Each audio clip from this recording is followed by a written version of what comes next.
what I do is I'd first go look up somebody on LinkedIn. And then what I'd do is I'd find all these different features that stuck out on their face. And every single one of these features teaches me something about the person. Today, our guest is Brian Galke, the Decoding detective, an expert in communication and a dynamic speaker. Brian used his positions in retail, service, and help desks to master interpersonal skills.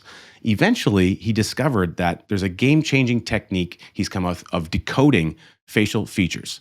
Now, a sought-after speaker, he's shared stages with some of the big names, top industry figures such as Steve Sims, Greg Reed, and Alex Hermosi. Welcome to the show, Brian. Thank you for having me. Excited to be with you today. We're going to have a lot of fun. Now, prior to hitting the record button, we were chatting a little bit as we were getting set up for the show today, and you kind of indicated that there's a fairly recent challenge that's kind of come your way in Sure. the not too distant past that you've had to contend with. And so, walk us through what's been going on and how you're making your way through it. Sure. So during the pandemic, my ex-wife and I separated, and it was just, there wasn't anything that was wrong. It just wasn't right. And so at a time when we couldn't do a lot of things, we lived in different households and we had a small child, and that took, because the court system and everything got backed up, we separated in 2020, and it took till 2022 for us to actually get divorced, which is just crazy.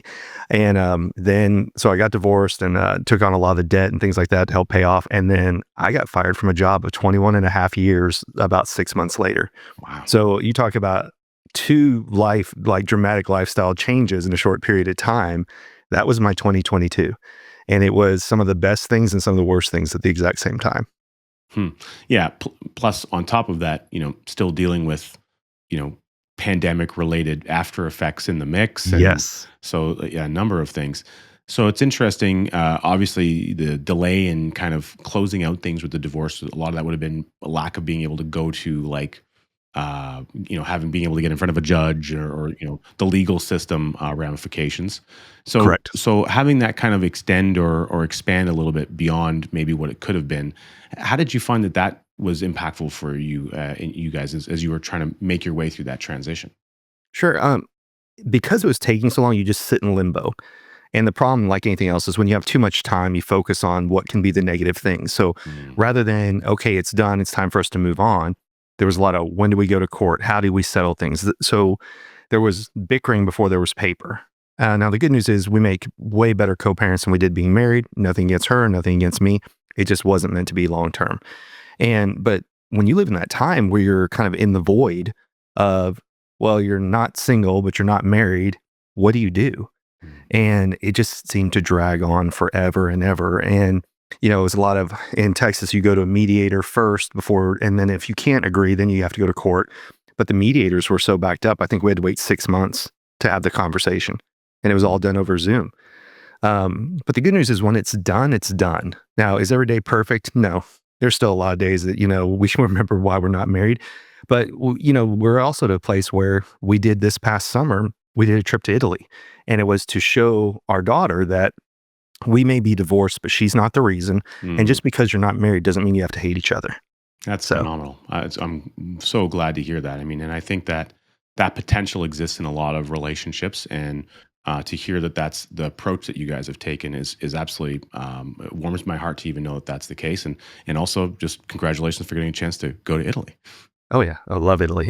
I love to travel. That's one thing that we did really well when we were dating and everything is we would go. I used to work corporate America. I used to sell technology to jails and prisons, and they all shut down staff-wise from Christmas to New Year. So all the traveling I did during the year would use my points and miles, and we'd always go to Europe for Christmas. So we've done Germany, I want to think, Hungary, Vienna, Prague, all kinds of places. So got to travel quite a bit. I think I'm at 28 countries, and she was like closer to 50 because she used to travel for corporate America a lot.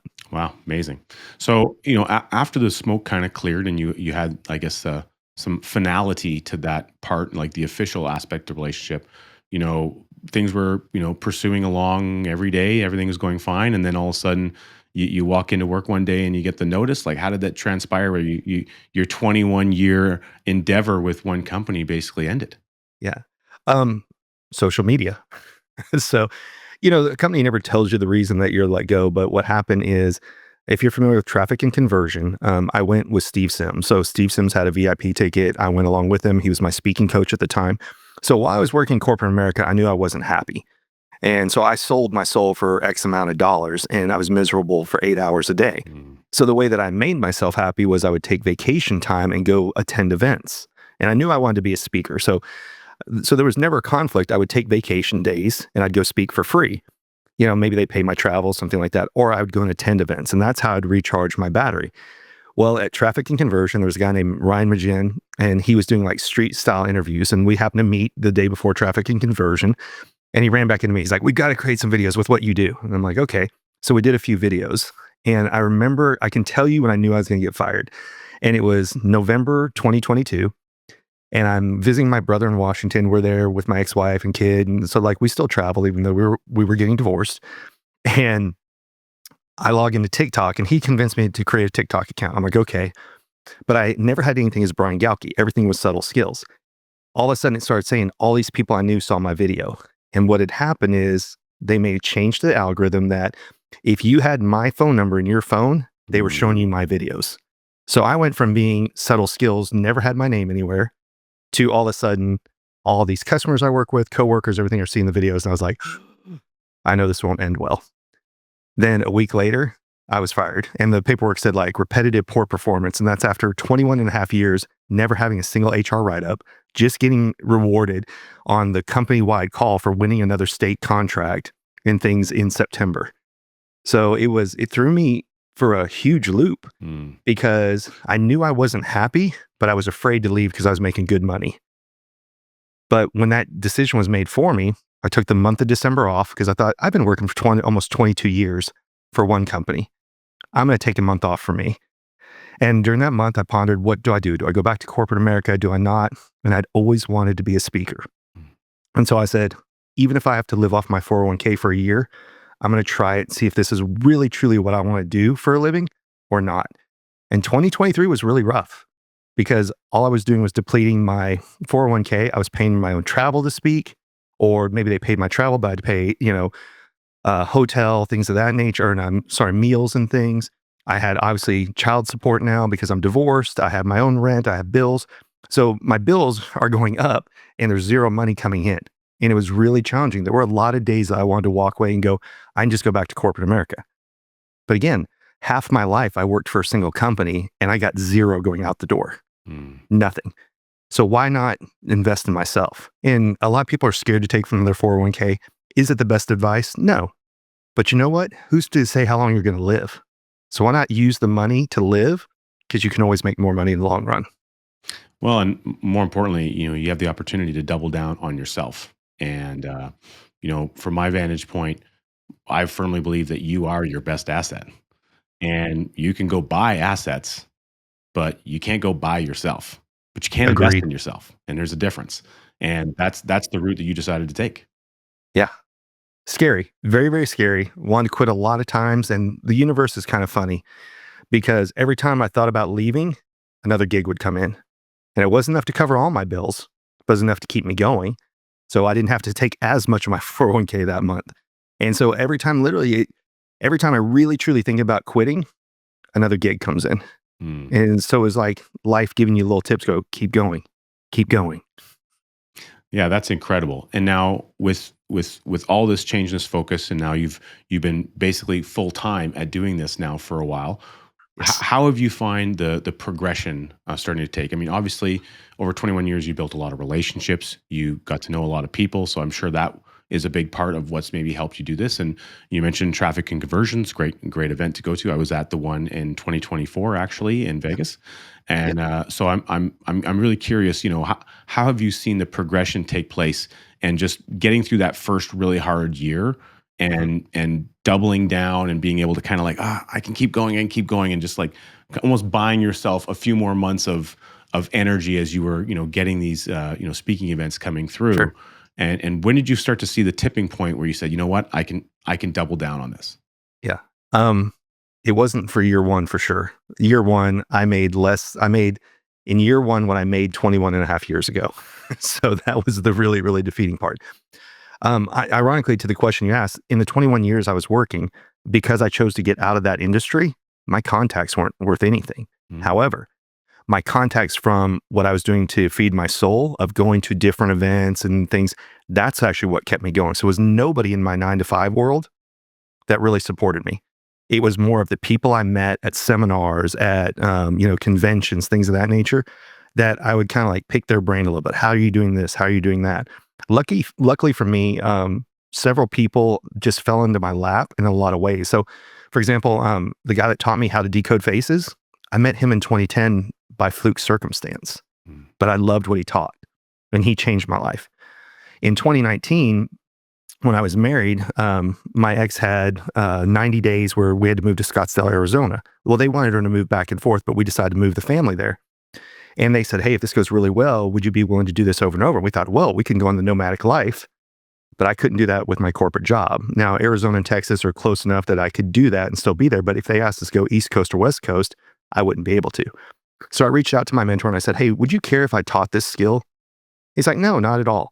And that's when I started going to events and kind of introducing myself. And when you say face reading, people are like, ooh, can you read palms too? And I'm like, no, but it was meeting all these people. And it's funny, I knew what I wanted to do, but like everyone else, I had imposter syndrome. But when you're around successful people who believe in you, you believe in yourself more. Brad Lee was one of the first ones that I joined his mastermind, in 2017, I think, because we're coming up on, 2020. So around the pandemic time, I joined his mastermind and he befriended us. And then he brought on Janine Driver, and Janine Driver and I became friends because of Brad. And so I started meeting all these people. And then I met a guy named Joe Ingram, and Joe had Steve Sims on his podcast. And I said something to Steve about he needed to trim his upper mustache because when we hide our upper lip, it's like keeping people at bay. Mm. And he's like, I don't care. But I followed up with Steve. And then he's like, hey, you want to be on my podcast? But yeah. And then after the podcast, he goes, you want to come speak at my event? And I was like, yeah. And it was those little things that happened. So it wasn't anything that I strategically thought, I'm going to talk to this person. But going to events, investing, like you said, investing in yourself isn't to go necessarily see who the speakers are, because you can find a lot of speakers on YouTube, but it's to go listen to the speakers and meet the people in the audience. What is this incredible thing called the Kolbe A Index I keep hearing about? I'm a certified Kolbe consultant, and I can't wait for you to discover what your natural instincts are. It works incredible for teams, for business owners, in families, with our kids. The more you can develop and understand your knowledge of how you go and get things done in the world and how that happens with the people around you, everything can get so much better. Take the initiative. Learn more about how this might show up in your life. As a certified coach, I'm happy to sit with you and help you understand the depth of your own superpowers. Get the process started by downloading my free guide at coachcanfield.com. Investing in yourself isn't to go necessarily see who the speakers are, because you can find a lot of speakers on YouTube, but it's to go listen to the speakers and meet the people in the audience. And that's what really helped me do things. It's kind of like when you know this, everybody loves the movie The Matrix, or I hope they do. When you are outside of normal 9 to 5, you're outside the matrix. And so people that are in the 9 to 5, like, go get a corporate job, go get a corporate job. Even my parents were like, you sure you want to do this? But when you find people who are set free, and free is time-based, not necessarily money-based or anything else, then when you see them and they kind of inspire you, it keeps driving you more and more. At least it did for me. That makes a lot of sense. I can resonate that from my own personal journey. In the early, starting in 1999, I got involved in personal development, somewhat by fluke, and ended up spending a lot of money on a credit card to do a bunch of courses over a couple of years. And then that led to more, and that led to more, and real estate investment events and so on. And, before I knew it, 10 years later had gone by and I'd spent $50,000 on my personal financial education, and I'd gone to all these events. But through the process of that was a lot of network building and creating contacts. And that was the circle of people that I wanted to spend time with. So I 100% resonate where you're coming from. What's interesting about that, I think there's an important lesson for our listeners to be able to take away, is that you can always be building your network. Everything that you're doing is an opportunity to build up. And I used to say that I was a business card collector. People collect hockey cards and they collect baseball cards. I collected business cards, and I would Yes. write on the card when I received it for where I met that person and what was something unique about them. And then I had a whole binder filled with those things, so I could recall, because you meet that many people, you need to be able to recall it. Yes. And so it's very interesting to have that experience. And fundamentally, that also led to my being able to leave the job as an electrician and be able to start in business for myself because of that network. So I completely resonate with your message. I think it's important that people can understand, if you're not happy in corporate America, if you're not really excited about the day-to-day work that you're doing and you want to do something else, start putting in the effort to go and create the environment where you can be nurtured outside of that world so that you can build the thing that you want to do. Absolutely. And I'll double down on that with something else. Everyone who has a job needs either a hobby or a side job. And the reason why is, like, if you looked at 2024, it was called the Great Unbossing. Mm. And so the Great Unbossing was so many people who were middle management, which was always the safe job, found themselves without jobs. And the only reason I didn't lose my you know what when I got fired is I had something else to fall back on and something I was passionate about. If I would have just been fired out of the blue and not had anything and that was my only identity, that would have been tough, because it was going into the Christmas holidays, no money for presents, without putting everything on credit cards. But because I had something that I wanted to do is why I survived it. There's a lot of people, look at when people retire, Mhm. if they don't have a passion project or something they love to do, their health dwindles away, because part of our identity is what we do and what we provide. And if you find yourself without a job and you don't have anything else, it doesn't end up well for a lot of people. Yeah, I mean, and I think to some degree, the Social Security concept is built around that. They have a pretty good understanding, actuarially speaking, mathematically, that once people do officially, quote unquote, do the retirement thing, the word retire means to be put out of service. And, Yes. and so, I always think about like a British show, like, oh, I'm going to retire for the evening. Like, yeah, Yes. the big long sleep is what you're going for. Yes. And people end up not living as long as they anticipate. And then the result of that is, once once a spouse goes, it's common that the next spouse goes in a reasonably short time frame after that. These are really common statistics. And so to be in a position where you have something that's driving you, you need to have some reason, some motivation to, you don't want to become low hanging fruit for gravity. Don't let, a lack of purpose drag you 6 feet underground. Exactly. Well, and you asked a question earlier and I forgot to give you an answer. And that was, how did I get going? It's consistency. Mm. For me, posting on Instagram, look, I sucked. Go watch my earlier videos. They were horrible, but I kept consistently posting. So now I'm at close to 1,000 posts, and mainly they're videos. But that's how I got to 200,000 followers. Wasn't through anything other than consistently posting and something hits. And you never know what's going to hit. You can think, oh, this video is going to be so great. And it's not that. But it's like going to the gym. You don't go one time and all of a sudden you're in good shape. It's the consistency that which you go determines the end result of everything. Hmm. That makes a ton of sense. And at what point in, being consistent on, as example, you pinpointed Instagram. What was the point where you started to see, I guess, the lever turn a little bit more? Things started to really ramp up. Was it one particular video? Was it, 6 months in? Probably 400 to 500 videos in. And I was at probably in 2023, late 2023, I was at like maybe 8,000 followers. And then just a few videos started to pop. One was Ryan Majin posted that video, reposted the video of him and I. Then in January, one video I posted that was just decoding somebody's face live on stage. And what I said in the video was, I said, well, their eyebrow's right above their eye. And I was talking about height from eye, not eyebrow over here or somewhere else. Mm, And that video hit 3.5 million views, mm, and just the comments going back and forth and everything. And after that, it kept adding up. I was adding about 1,000 people a day to my account. But you never know what's going to hit. But the problem is, we're in a scroll society. So you can't put something out there and go, okay, I'm done. You're fighting the scroll. And that's why you have to be consistent. Like, I'm actually disappointed in myself because I haven't put any videos out in 2 or 3 days. And I know I'm not feeding my audience, and I need to do that when we're done with this today. mm. And so, as part of that process and being consistent, I'm sure some of that came both from your own decision, but there would have been some coaching, some mentorship there, and suggestions from people that you know. What what were you doing? 2 a day, 3 a day? What was your target? Did you have a daily target or a weekly target? How did you chunk it up so that you could move that dial forward? Sure. 5 to 7 videos a week. I was shooting for 7. I would get up, and part of my morning routine was I would go I'd either record a video, or what really seems to hit really well is if you catch yourself as speaking at an event, go take that video, put it in Opus clips, let it cut it up for you. And then what I was doing is I was going from Opus clips to CapCut, and I was putting in B footage. Now you can actually get B-roll footage in Opus clips.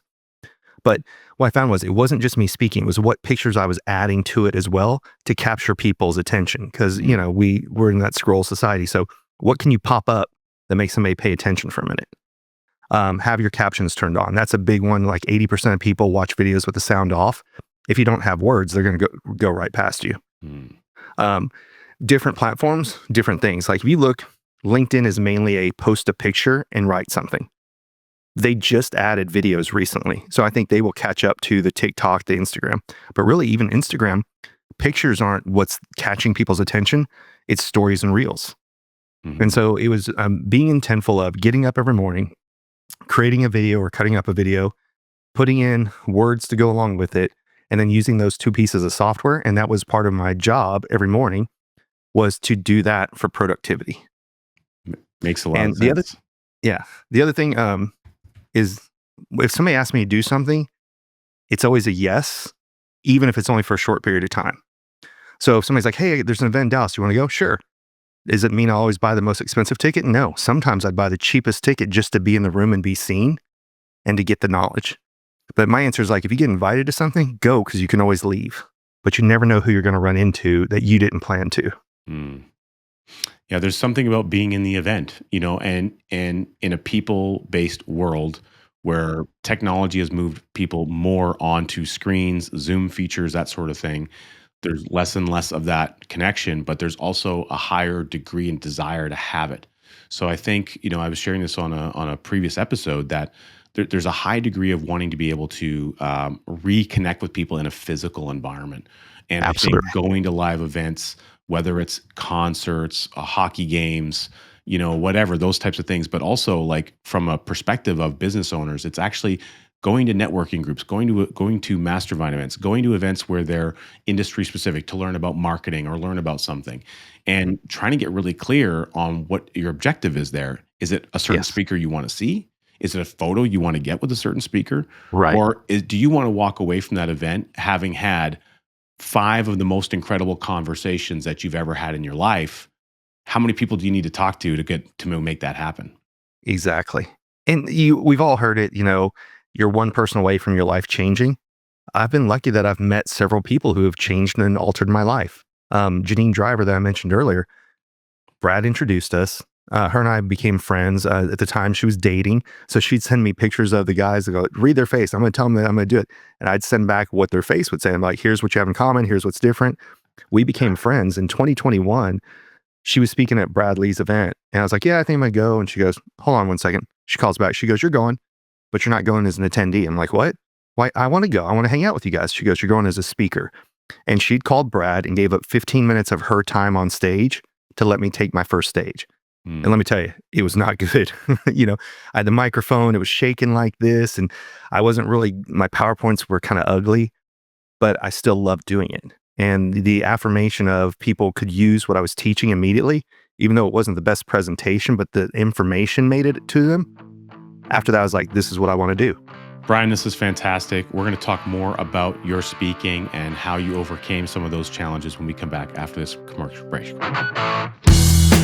Check out this great book, Cash Follows the Leader. It's all about uninterrupted daily growth with high cash value life insurance. We unpack what people need to know about how you can grow and store and warehouse your wealth in a totally different way than what we've been trained to do. Go ahead and download a free copy by going to coachcanfield.com/cash follows and get a copy right to your inbox right now. We are back with Brian, hearing about his incredible stage experience, now professional speaking, something that was a vision, something you wanted to do. You always knew that you wanted to do it at some point, and now having this opportunity and getting very focused on making it a reality. what comes up for me, Brian, is what was that drive? Where did that come from? What was the thing that made you say, you know what, I want to go be that guy up on stage? Where did that come from? It came from a kind of a teacher's heart, and that is I'm a total nerd. If you could see, I've got one bookshelf over here, I've got another bookshelf over here. Um, I was really lucky that I didn't like reading in school, but when I got out of school, I got introduced to like that get motivated and these other things, and I loved going and learning. And what I found is a lot of people wanted to go, but they didn't want to invest in themselves. So they'd pick my brain. Well, like, what'd you learn at this one? Like, oh, well, there you go. And I started trading books with people and things like that. And as all that was going on, I was started on the help desk in corporate America. And then I got moved to be the manufacturing floor because I hated sitting at a desk, but I loved that people had to reach out to me because that's the introvert side of me. But then I learned how to build the machines, and then they needed an installer to go and install this. Well, I'm like, okay, well, I want to travel anyway. So I became an installer. Well, they're like, oh, well, if you're the installer, you also have to be the trainer. And so I became the corporate trainer as well when you're on site. And I loved teaching things to people. And that just was a consistent theme. As a matter of fact, one of my first dates in 2012 with my ex, she said, what do you want to do for a living? I said, I want to get paid to travel the world and teach people something. But what happened is every time I started to lean away from corporate America, I got a promotion. So over that 22 years or 21 and a half years, I got 10 different promotions. So here I started on the help desk, second shift, and then by the time I worked my way up, I was regional vice president of sales with a $40 million book of business. But what helped me in all those are all these skills that I was learning by attending events. So being an introvert, I started with body language books because you can observe people and learn that. Then, I read Never Split the Difference, other books like that. So how to have negotiation skills, how to understand people, active listening, statement analysis books, like when somebody says it, what's the intention? I kept picking up all these skills because being an introvert, it didn't come naturally to interact with people. Now I'm good at asking questions, but conversing and things was kind of a challenge. And what I realized is this one skill of learning to decode faces really, truly changed my life to the nth degree. And I wanted to share that with other people. So I mentioned before in 2019, I reached out to the guy who taught to me, and I'd been teaching it to my friends. And I said, I would just really love to do this full time, and do this. And he said, do it. And I said, can I trade under a different name? I don't want to take anything away from you and what you've built. Can I create my own company name? He said, absolutely. And the very first time I got on stage and taught it, and somebody came up and they're like, holy crap, you helped me. That's when I was hooked. And like I said, I spoke for free for a very long time to get exposure, but I loved doing it. Every time I came back, I had a post-speaking hangover because I was so excited to be out there and meet all the people and everything. And I just come home to a quiet house and it wasn't fun for me. I just love being around people. When you go to seminars, you're around people who want to be there, who want to improve their life. And some of them are below you and some of them are above you. And you can learn from everybody in that room. Fascinating. Well, it's interesting. You talked about being an introvert, and yet the methodology by which you've gone to develop all these skills, constantly going to events, surrounding yourself with people, getting into conversations with people repeatedly. An outside observer would think, well, Brian's not much of an introvert. Right. I have to fight my norm. Normally when I go to an event, when I was an attendee, I was in the back of the room in the far back side. And there's a reason why I sit in the back, and that is because if I sit up front, and I know you're supposed to sit close to the speaker, I hear everything that's going on behind me. But if I'm sitting in the back, I don't get distracted by what's going on because then I can focus. And I know that sounds weird, but that's the way my brain works.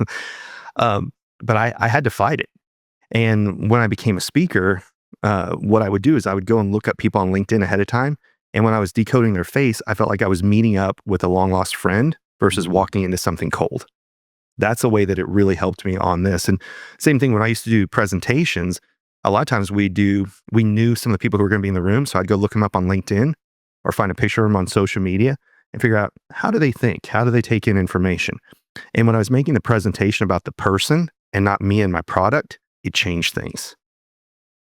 That's fascinating. And so a lot of the work that you would do is almost like the preemptive strike, we'll call it, where Yes. you're going in and doing some of that advanced research, specifically on photo images to be able to understand using the training that you have. So I'm curious about that. For our viewers, Walk us through a little bit of that. Someone wants to learn these skills. Obviously, we can't train them how to do all that here on this show, but Right. what would be some of the initial things that you're looking at when you would do some of this research on someone that you might meet coming up at an event? Sure. I would go and find them on LinkedIn. I'd start on LinkedIn. Why on LinkedIn?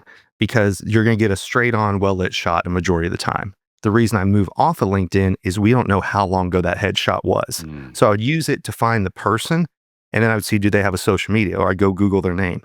And when things show up, I could break down a face. Like, do you want to see an example of one? Sure. Okay, let me see if I can pull one up real fast. Okay, so you can see the picture here. So what I do is I'd first go look up somebody on LinkedIn. And then what I'd do is I'd find all these different features that stuck out on their face. And every single one of these features teaches me something about the person. So this person, Sam Taggart, he has the largest door-to-door selling event every January called Door to Door Con. And before I went to meet him, I went and looked up his face, and every single one of these things tells me something about him. So you ask the question, what's my favorite thing or the first thing I look for? And it's eyebrows, because you can see eyebrows from across the room. So if I don't know who I'm going to meet with, but I'm walking into a networking event, I go and look at how high or low are their eyebrows, and then I look at what shape their eyebrows. Okay. And that's enough information to tell me high eyebrows people need more time to make a decision. Lower eyebrow people make decisions very fast. So if I'm going to go meet with someone, I look and I go, are their eyebrows high or low? If they're higher, they need more time to make a decision. If they're low, get to the point as soon as possible.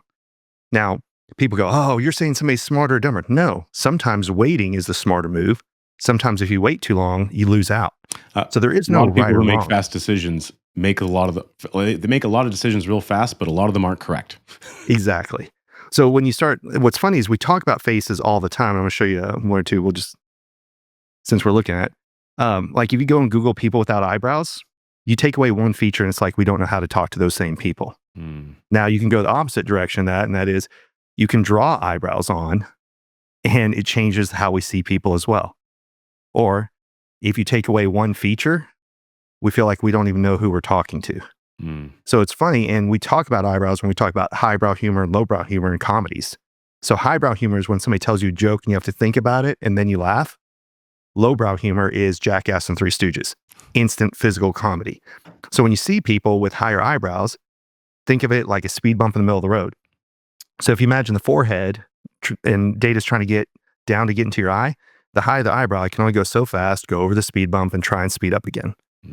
But if the speed bump is like putting a speed bump by the stop sign, then data can race down and they'll make decisions fast. So when you see somebody with higher eyebrows, give them more time. If you see low eyebrows, then get to the point as soon as possible. So when I started doing this, what I realized is we're taught the golden rule. You want to be treated the way I want to be treated, but that's not always the case. So instead I just look and go, okay, do they need more time? Should I add in more slides, or should the presentation go longer, or should it go shorter? And then the next thing I look for is there's three basic shapes of eyebrows. So there is straight, angled, and rounded. So straight eyebrows are get straight to the point, facts, figures, data.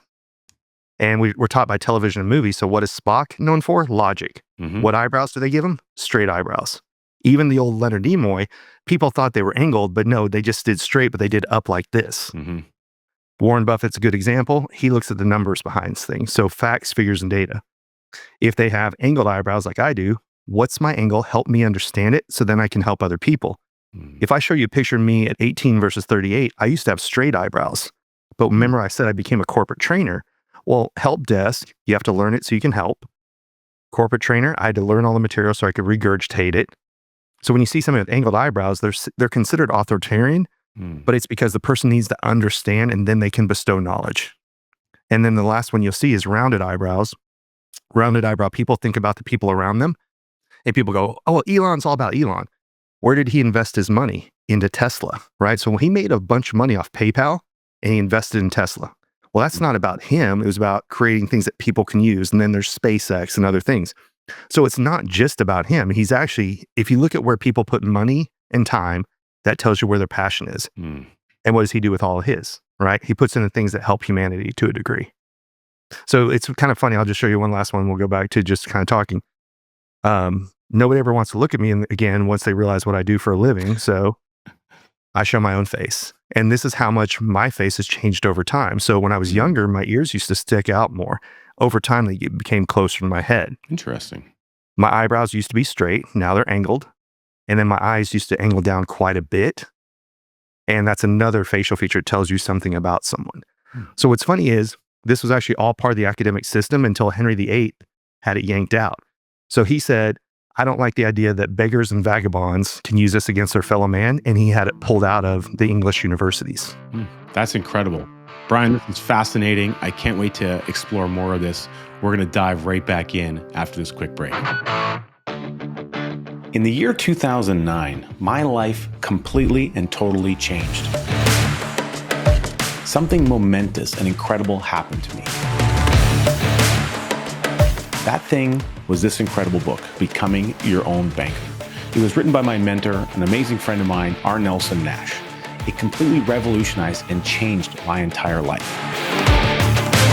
You can learn all about it by registering for a free on-demand webinar at learnibc.com. Take the initiative, you won't regret it. We're learning all about the incredible techniques of face reading, and Brian's walked us through a couple of amazing examples. Now, Brian, not everyone's going to go to the nth degree and get the manual and go to the training, get the certification to figure out how to do all this. Very exciting stuff. Obviously, a lot of applications you've walked us through.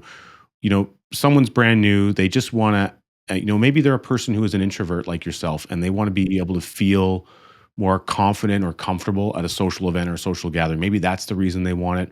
Maybe it's someone who's in sales. They just want to understand better how to approach and assist the person looking to buy something and make sure that they're serving them in a manner, meeting them where they're at fundamentally.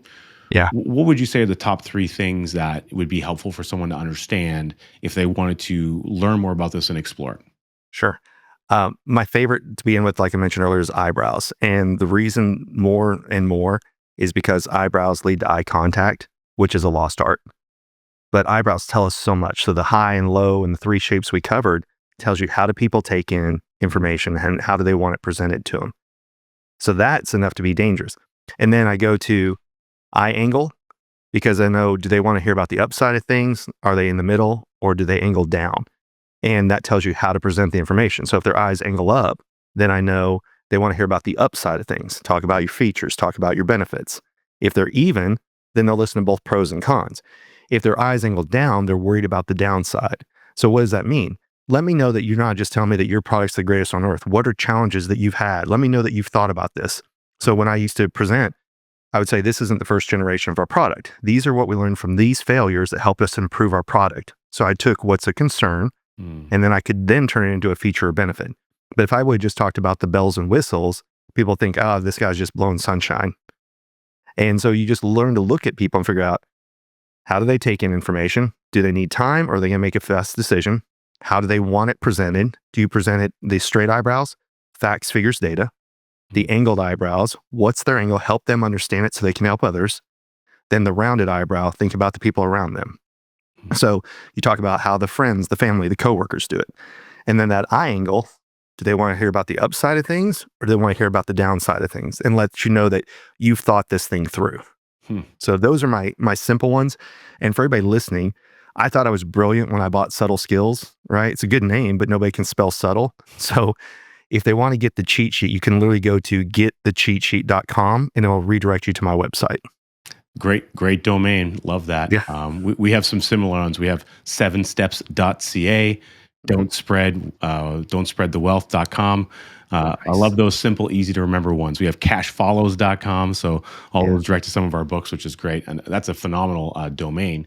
Now, I'm curious, Brian, we didn't talk about this before at any of the breaks.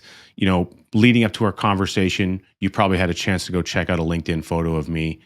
What are some things you would say about our conversation so far and what you've learned just from your training and your knowledge base?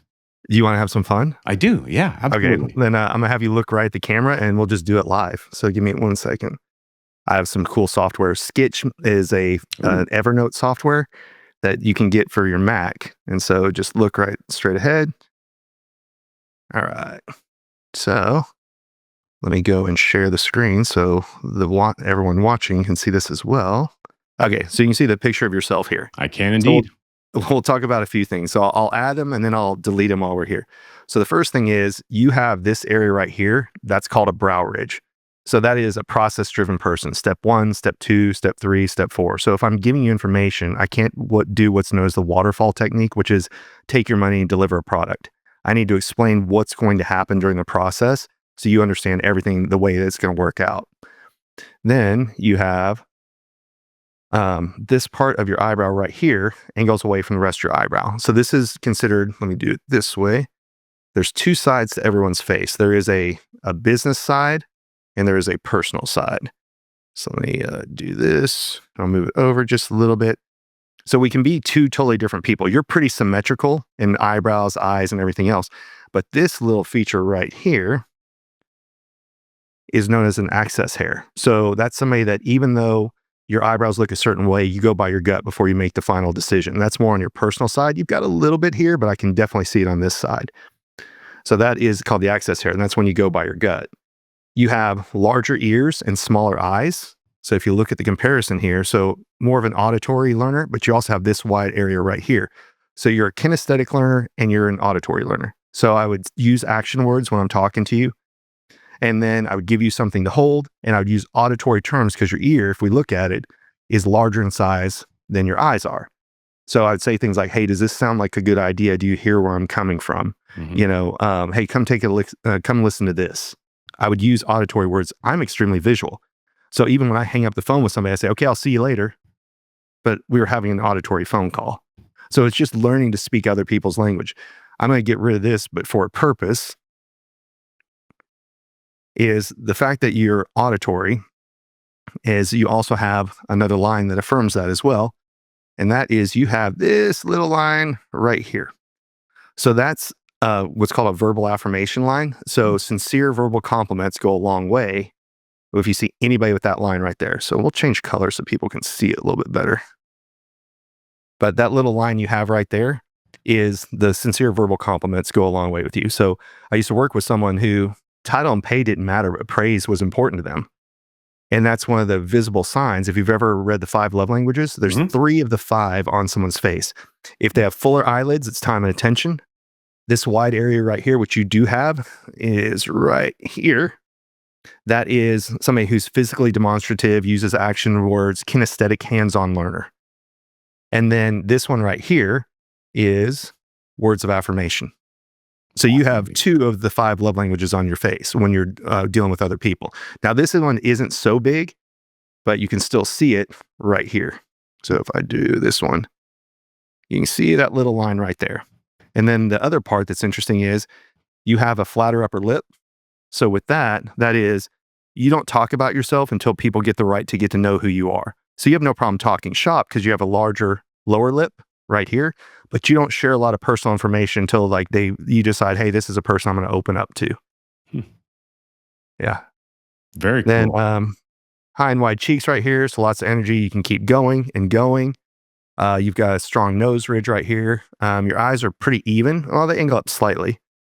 So go here. So if I draw from inside to the outside, let me change the size of this though, so people can see it better. That's why I love the Sketch software. So yeah, so if you look can at your definitely eye, tell you've practiced with this tool a lot, which is cool. Oh yeah, this is what I do. I'll go and look up people on LinkedIn and just figure out all that information. So going back for everybody who's watching, they're going, oh, well, can he do that twice? Yep. So step number 1, got a brow ridge right here. Number 2, this is the access hairs that you have where you go by your gut. You've got the larger ears, smaller eyes. So when I'm talking to you, sorry, you're double threat here. So you got the kinesthetic. So I'm going to use action words. I'm going to give you things to hold. I'm going to use auditory phrases because you have a smaller eye. This brow ridge is your process-driven person. So step 1, step 2, step 3, let you know everything that's involved. On your personal side, you're going to go by your gut before you pull the trigger. We talked about here, you have a flatter upper lip. So when we say the phrase, keep a stiff upper lip, it means be stoic. Don't share a lot of information. So if you see somebody with a flatter upper lip, if you ask too many personal questions too fast, they go like this. But what you do is you wait. Once they open up, they'll open up about everything, but they're slow to open up. And that's why the number one plastic surgery right now is lip enhancement for both men and women. Really? Yep. So it's an affect effect thing. So you go and have the affect done, they get their lips enlarged. Subconsciously, we know the phrase, keep a stiff upper lip. So if somebody has larger lips, they're seen as more approachable. They get approached more, and thus they get the effect that they wanted by changing that affect. Then we talked about the verbal affirmation line that's right here. You do have a little bit of a cleft right here. This is the highly adaptable cleft. And that is, we can throw you pretty much in any situation. You'll figure out how to adjust on the fly. Very true. And then we talked about the high and wide cheeks right here. And one thing, strong jaws. So if you imagine, the stronger somebody's jaws, it's from latching in. And so that means once you make up your mind, you can latch in, easily hold your position. You don't waffle on things. And it's very difficult once you've made your mind up on something to get you to unlatch that jaw. So people have one shot to win you over. If they screw up that shot, they don't get openings very often. I love that. And so when you're doing these presentations, obviously, you would use a slide to show that, or similar to that on a stage. But I would imagine you do obviously podcasts and Zoom presentations and things of that nature. So do you find that you're doing that live in the similar fashion with people on a regular basis? Yes. So when I'm meeting people, if I want to pay attention to them, I do. It's not one of those things that I instantly am like, oh, I'm analyzing their face. But the way that I like to end a lot of presentations is like this, where I'll bring volunteers up, because I can tell you anything on PowerPoint is true. But the way to proof of concept is bring volunteers out of the audience, because very few people go to an event by themselves. So they'll come up on stage. I'll say everything that somebody's face says. And usually I don't ask the person, I'm like, are you here with anybody? Yes. Then I'll say, is that accurate? And somebody else go, oh yeah, it is. So people go like, oh, you're gaslighting, you're cold reading people. I'll tell people, show me a picture of somebody on your phone that I can't read. They can't nod. They can't lean in. They can't lean away. It's a real skill. It's been around since Aristotle. It was part of the academic system until Henry VIII had it removed. The reason it's still around is because of authors and artists for character development, and attorneys learn it for jury consulting. Thankfully, I met Mac. He changed my life. I went to go prove he was a fraud, and damn it, I couldn't do it. And he became my mentor and my friend, and he just completely changed my life. Wow.